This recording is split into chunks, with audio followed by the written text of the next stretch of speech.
One of the issues with social media, it's been pointed out by many people, is that I think maybe particularly Instagram, people look like they have a much better life than they really do. Right. So By design. yeah, people are posting pictures of when they're really happy. They're modifying those pictures to be better looking.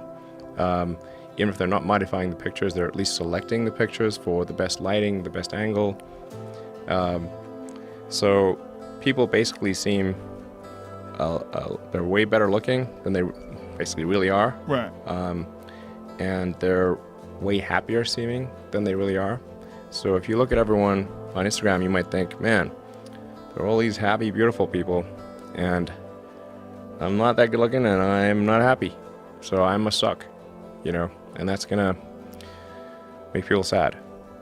So when in fact, those people you think are super happy, actually not that happy. Some of them are really depressed. They're very sad.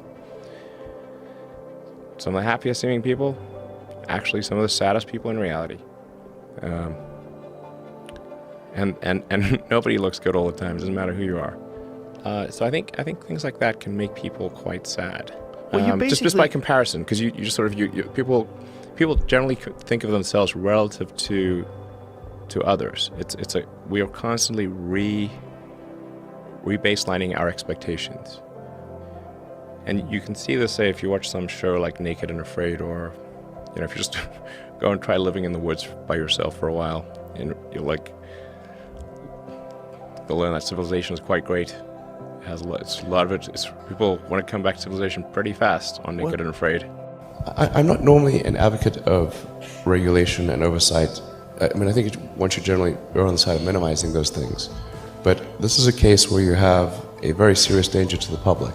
And so therefore, there needs to be a public body that has insight and then oversight to confirm that everyone is developing AI safely.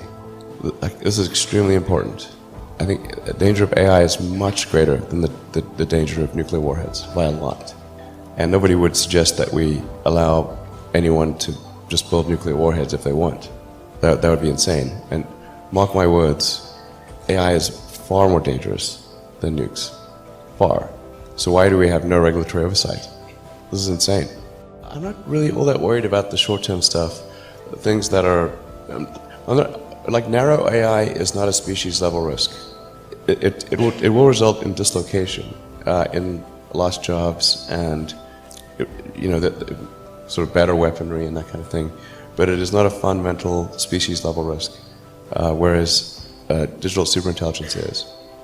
So it's really all about laying the groundwork to make sure that if humanity collectively decides that creating digital superintelligence is the right move, then we should do so very, very carefully. Very, very carefully.